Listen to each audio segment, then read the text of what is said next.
నమస్తే, welcome to great Andhra. మనతో పాటు ఉన్నారు సీనియర్ పొలిటికల్ అనలిస్ట్ జిఆర్ మహర్షి గారు. నమస్తే సార్. నమస్తే అమ్మా. సార్, మొన్ననే మనం మాట్లాడుకున్నాం రైతులకి సంబంధించి ఒక వారం రోజుల పాటు రైతన్న మీకోసం అంటూ ఇలాంటి ఒక కార్యక్రమం చేపడుతూ సేంద్రియ ఎరువులు ఇలాంటి ఏవేవో ఒక కార్యక్రమం మొత్తంగా రైతుల కోసం చేపట్టారు చంద్రబాబు నాయుడు గారు. దాన్ని ప్రశ్నిస్తూ ఇప్పుడు జగన్ గారు ఒక ట్వీట్ చేశారు.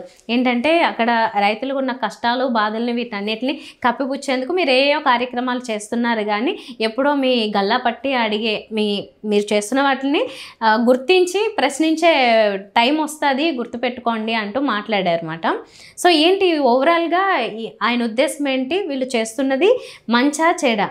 చంద్రబాబు గారు ఏమంటారంటే సోమవారం నుంచి మీకోసం ప్రోగ్రాం పెట్టాము. అగ్రిటెక్ అంటే అధికారులు మీ ఇంటికి వస్తారు, ప్రజాప్రతినిధులు మీ ఇంటికి వస్తారు, రైతులకి అంతా సైన్స్ టెక్నాలజీ నేర్పిస్తారు, డెవలప్ చేస్తారు. రైతులకి మేము చాలా ఫుడ్ ప్రాసెసింగ్ పరిశ్రమలు పెడుతున్నాం, అవి పెడుతున్నాం, రైతులను అప్లిఫ్ట్ చేస్తాము, మేము మీకు అలా ఆదుకున్నాం, ఇలా ఆదుకున్నామని ఆయన ఒక పెద్ద ఇది ఇచ్చారు. ఈరోజు అన్ని పేపర్లు వచ్చింది. జగన్ గారు ఏమంటారంటే, అయ్యా 18 నెలల కాలంలో ఇప్పుడు మీకు రైతులు గుర్తుకొచ్చారా స్వామి? వాళ్ళు ఇప్పటికి 12 ప్రకృతి విపత్తులు ఎదుర్కొన్నారు, వాళ్ళని ఎప్పుడు పట్టించుకున్నారు మీరు? 20,000 అన్నదాత సుఖీభావులు ఇస్తామని చెప్పి 10,000 ఇచ్చారు, రెండు విడతలకు కలిపి. ఈ 10,000లో సెంట్రల్ గవర్నమెంట్ ఇచ్చిన 4,000 పెడితే 14,000 అనుకోండి, సెంట్రల్ గవర్నమెంట్ కలిపి. మీరు ఆర్బీకేలు నిర్వీర్యం చేశారు, ఈ క్రాప్ పోగొట్టారు, పొలం దగ్గరే పంట కొనుగోలు పెట్టాం, మేము చేసినవన్నీ నాశనం చేశారు. ఇన్పుట్ సబ్సిడీ ఎప్పుడు ఇచ్చారో చెప్పండి మీరు? 10,000 మందితో టెలికాన్ఫరెన్స్ పెట్టేదానికంటే 10 మంది కలెక్టర్లకు ఫోన్లు చేసి రైతులకు ఏం కావాలో చూడండి అంటే జరుగుతుంది కదా. మీదంతా ప్రచార హంగామా తప్ప మీది ఏమీ కాదు, ఉత్త డూపు మీరు అన్నట్టుగా ఆయన మాట్లాడాడు. మొత్తంగా ఏంటంటే చంద్రబాబు నాయుడు గారి మీద ఒక బ్యాడ్ రిమార్క్ ఉంది.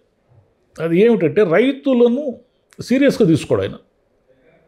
అది లేదు, నేను అది చేశాను, నా హయాంలో రైతులు అలా బాగుపడ్డారు, ఇలా బాగుపడ్డారు అంటూ ఉంటారు, పత్రికా ప్రకటనలు వస్తూ ఉంటాయి. కానీ బేసిక్గా మీరు గమనిస్తే ఏంటంటే ఈ 18 నెలల కాలంలో ఎన్నిసార్లు రైతులు ఆందోళనకు దిగారు, ఎన్నిసార్లు ఈయనే వెళ్ళాడు కదా జగన్ గారు. ఒకసారి పత్తి రైతుల దగ్గరికి వెళ్ళాడు, ఒకసారి మామిడి రైతుల దగ్గరికి వెళ్ళాడు, ఒకసారి మిరప రైతుల దగ్గరికి వెళ్ళాడు, ఇంకోసారి ఇంకో రైతుల దగ్గరికి వెళ్ళాడు. ఇంతమంది దగ్గరికి వెళ్ళాల్సిన అవసరం, ప్రతిపక్ష నాయకుడు వెళ్ళాల్సిన అవసరం ఏమొచ్చింది? ఆయన ఊరికి హంగామా చేశాడు, షో చేశాడు, మేము ఆల్రెడీ రైతులను ఆదుకున్నాము అని వీళ్ళు అంటారు. రైతులు నిజంగా ఇబ్బందుల్లో ఉన్నారు, వాళ్ళకి గిట్టుబాటు ధర లేకపోవడం ఒకటి, ప్రకృతి విపత్తులు 2. ఆ తర్వాత ఇప్పుడు నిన్న కూడా మనం చూసాము, ఈ పంటని మొత్తం అరటి మొత్తం తీసేసి దున్నేసి మూగజీవాలకు వేసేసారు. మొత్తం పులివెందల అనంతపురం జిల్లాలో అరటి తీవ్రంగా నష్టపోయింది. మరి మీరు ఏం చేస్తున్నారు, ఏం అప్లిఫ్ట్ చేస్తున్నారు అంటే, లేదు మేము ఈ ప్రోగ్రాం ప్రకటించారు, మీ ఇంటికి వస్తాము. మీరు ఇంటికి వస్తే మాకెందుకు? ఇంటికి వస్తే అదొక ఖర్చు. మళ్ళీ అధికారులు ఇంటికి వచ్చి ఏం చెప్తారు రైతుకి? అధికారులు మాట్లాడే మాటలు సగం రైతుకు అర్థం కూడా కావు. మీరు ఆ పొటాష్ వాడండి, అవి వాడండి, ఇవి వాడండి, ఈ ఎరువులు వాడండి, అది చేయండి, ఇది చేయండి అంటే ఏం అర్థం కాదు వాళ్ళకి. ఏదో ఒక లెక్క ఉంటుంది, ఆ లెక్క ప్రకారం మందులు ఏం వాడాలి, ఎరువులు ఏం వాడాలి అనేది ఒక లెక్క ఏదో ఉంటుంది వాళ్ళకి. ఆ లెక్క ప్రకారం పోతారు తప్ప వీళ్ళు వచ్చి కొత్తగా వాళ్ళని ఎడ్యుకేట్ చేసేది అంత ఓపిక కూడా ఉండదు వాళ్ళకి, అధికారులకి. ఇవన్నీ ఏమిటంటే పేపర్లో చదవడానికి, చూడడానికి, సివిల్లో చూడడానికి బాగుంటాయి. ఒరిజినల్గా రైతుకి ఏం కావాలి? ఒరిజినల్గా మన ఆంధ్రప్రదేశ్లో మనం వ్యవసాయ ఆధారిత రాష్ట్రం కాబట్టి మనకు విపరీతంగా అన్ని పంటలు వేస్తారు రైతులు. అన్ని పంటలు రైతులు వేస్తున్నారు. వాళ్ళు ఏం కోరుకుంటారు? గిట్టుబాటు ధర కావాలయా మాకు, మినిమం మేము ₹1,00,000 పెట్టుబడి పెడితే కనీసం ఆ లక్ష మీద 10,000 ఆదాయం వస్తే చాలు అంటారు. రైతు ఎంత ఇన్నోసెంట్ అంటే, టు బి ఫ్రాంక్, రైతు కుటుంబము కలిసి పొలంలో పనిచేస్తే వాళ్లకు కూడా, ఇప్పుడు మనం పనిచేస్తే మనకు నెల జీతం వచ్చినట్టుగా రైతు కుటుంబం కూడా పొలంలో పనిచేసినప్పుడు వాళ్ళు నెలకు 10,000 20,000 శాలరీ డ్రా చేసుకోవాలి కదా. ఆ రైతు కష్టాన్ని కూడా కలిపితే అతని కష్టం కూడా గిట్టుబాటు కావడం లేదు, ఉన్నది పోతూ ఉంది. ₹1,00,000 పెట్టుబడి పెడితే లక్షకు పోయి 30,000 20,000 కూడా చేతికి రావడం లేదు. ఈ పరిస్థితి ఒక ఆంధ్రప్రదేశ్లోనే కాదు, దేశం మొత్తం మీద ఉంది ఈ పరిస్థితి. అంటే మనం ఏదో ఆంధ్రప్రదేశ్లోనే రైతులను సర్వనాశనం అయ్యారు అని చెప్పడానికి కూడా కరెక్ట్ కాదు. రైతుల పరిస్థితి టోటల్గా దేశంలోనే ఇబ్బందుల్లో ఉన్నారు. ఇప్పుడు చంద్రబాబు నాయుడు గారు చేయాల్సింది ఏమిటంటే, మీరు పెట్టుబడులు, లక్షల ఉద్యోగాలు అవి రైతులకు ఉపయోగపడవు. మీరు చెప్తున్నారు కదా అక్కడ పెట్టుబడులు తెస్తాం మీకు, ఇవన్నీ కూడా రైతులకు పెద్ద ఉపయోగం. రైతులకు ఉపయోగపడేది ఏమిటి? అతనికి కావాల్సింది నాణ్యమైన విత్తనాలు, నాణ్యమైన ఎరువులు, అతని పంట వచ్చినప్పుడు అతని పంటకు గిట్టుబాటు, ఇన్పుట్ సబ్సిడీ, మీరు ఇచ్చే అన్నదాత సుఖీబాబా ఇన్ టైంలో ఇవ్వడము, ఇవన్నీ కలిస్తే రైతు బాగుంటాడు.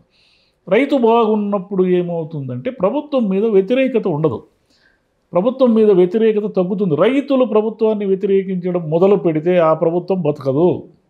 ఇది చంద్రబాబు నాయుడు గారికి ప్రతిసారి ఆయనకు తెలుసు. ఈ సూత్రం ప్రతిసారి ఆయన ఓడించేది రైతులే. ఉద్యోగులు ఎలాగో ఓడిస్తారు. ఎందుకు ఓడిస్తారంటే ఉద్యోగులకు ఎప్పుడూ కూడా ప్రభుత్వం మీద వ్యతిరేకత ఉంటుంది. ఏ టర్మ్లో కూడా ప్రభుత్వ అనుకూలత ఉన్న ఉద్యోగుల ఓటింగ్ ఉండదు. ఎక్సెప్ట్ ఎప్పుడో 1-2 సార్లు, ఒకసారి రాజశేఖర రెడ్డి గారు గెలిచారు, అలా ఒక లెక్కలు తీసుకుంటే అంత మించి తప్ప ప్రభుత్వ వ్యతిరేకత ఉద్యోగుల్లో ఎలాగో ఉంటుంది. రైతులు కూడా వ్యతిరేకించడం మొదలు పెడితే తట్టుకోవడం కష్టం. అంటే చంద్రబాబు నాయుడు గారు ఈసారైనా పూర్తిగా ఆయన ఈ 3 ఏళ్ళు రైతుల మీదే ఫోకస్ చేస్తే, సరే మీరు ఎట్లాగో ఎంఓయూలు కుదుర్చుకున్నారు, పరిశ్రమలు వస్తాయి, దానికి ఒక ప్రాసెస్ ఏర్పాటు చేశారు కదా, మీరు అమరావతి కడుతున్నారు, పోలవరం కడుతున్నారు, ఇవన్నీ ప్రాసెస్ ఏర్పాటు చేశారు కదా. ఈ ప్రాసెస్లో కాకుండా రైతులనే అప్లిఫ్ట్ చేసే విధంగా అన్నదాత సుఖీబాబు ఇచ్చే చేతులు దులుపుకోకుండా రైతులనే, ఎందుకు దళారీలు బాగుపడుతున్నారు, రైతులు చెడిపోతున్నారు చాలా స్పష్టంగా కళ్ళకు కనిపిస్తూ ఉంది కదా. మనకు పొలంలో పంటనేమో వాళ్ళు ట్రాక్టర్లతో దున్నుతూ ఉంటే అదే పంట మార్కెట్లోకి వస్తే మనం కొనలేనంత ధర ఉంటుంది. ఈరోజు అరటిపళ్ళు మనం కొనలేమంటే మంచి ధర ఉంటుంది మార్కెట్లో. అదే అరటి రైతు ఆడ పొలంలో వదిలేసి వెళ్ళిపోతున్నాడు. మీరు ఈ రెండు ఎలా మ్యాచ్ అవుతాయి? ఉల్లి అంతే, ఉల్లి ఇక్కడేమో మన నార్మల్ రేట్ ఉంటుంది, టమాటా నార్మల్ రేట్ ఉంటుంది, అక్కడ పోతే మార్కెట్ వాళ్ళకేమో ఒక 10 రూపాయలు గిట్టుబాటు కాదు. అట్లా రైతుకి ఎందుకు ఈ మధ్యలో అందరూ తినేస్తున్నారు రైతుని అనేది కనుక చంద్రబాబు నాయుడు గారు ఈసారి సార్ట్అవుట్ చేస్తే ఇక ఆయన మీద ఎవరు ట్వీట్లు వేసినా ఏం ప్రయోజనం ఉండదు. జగన్ గారు ట్వీట్లు ఎందుకు వేస్తున్నారు, ఆయన ప్రభుత్వాన్ని నిలదీయడం ఎందుకంటే అక్కడ రైతుల పట్ల జరుగుతూ ఉంది కాబట్టి. ఆయన అన్నా అనకపోయినా రైతులు సంతోషంగా లేరు. ఈ ప్రమాదాన్ని చంద్రబాబు గారు గుర్తిస్తే సేఫ్. ఆయన ఈ 3 ఏళ్లలో ఆ ప్రమాదాన్ని నివారిస్తే సేఫ్. లేదు రైతులది ఏముందిలే, మనకేసేదంతా మన పార్టీ కార్యకర్తలు, ఉద్యోగులు, మనం పరిశ్రమలు తెచ్చినాము, అందరూ జనమంతా సంతోషంగా ఉన్నారు మన పాలన పట్ల అనే భ్రమకు గురైతే మళ్ళీ ప్రాబ్లమే.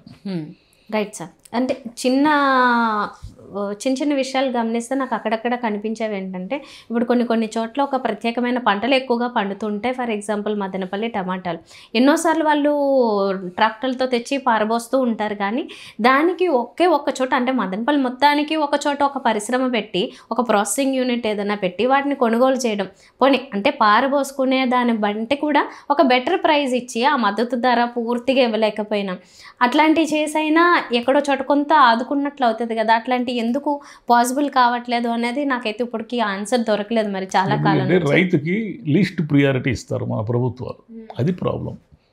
ఫుడ్ ప్రాసెసింగ్ యూనిట్లు పెడతాం మేము రైతుని కోల్డ్ స్టోరేజీలు పెడతాం అంటూనే ఉంటారు. రైతుకు అవి అందుబాటులోకి రావు. ఎందుకు రావు?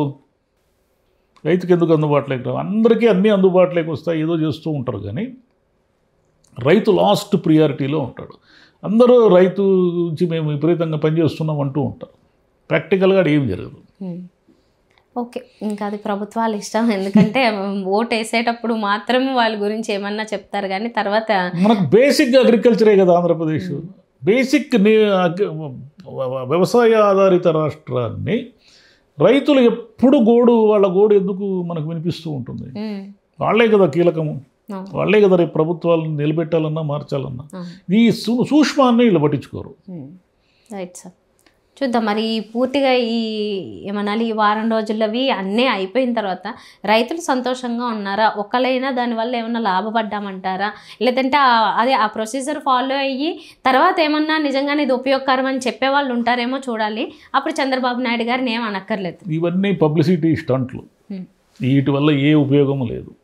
ప్రాక్టికాలిటీ ఏమిటి అనేది కావాలి. ప్రాక్టికాలిటీ ఏమిటంటే రైతుకు న్యాయం జరగడం, గిట్టుబాటు ధర కావడం, అది అసలు పాయింట్. ఈ పాయింట్ కాకుండా నేను రైతును అప్లిఫ్ట్ చేస్తా, అగ్రిటెక్ చేస్తా, ఆ టెక్ చేస్తా, ఈ టెక్ చేస్తా అంటే అవి ఏవి రైతుకు అర్థం కూడా కావు.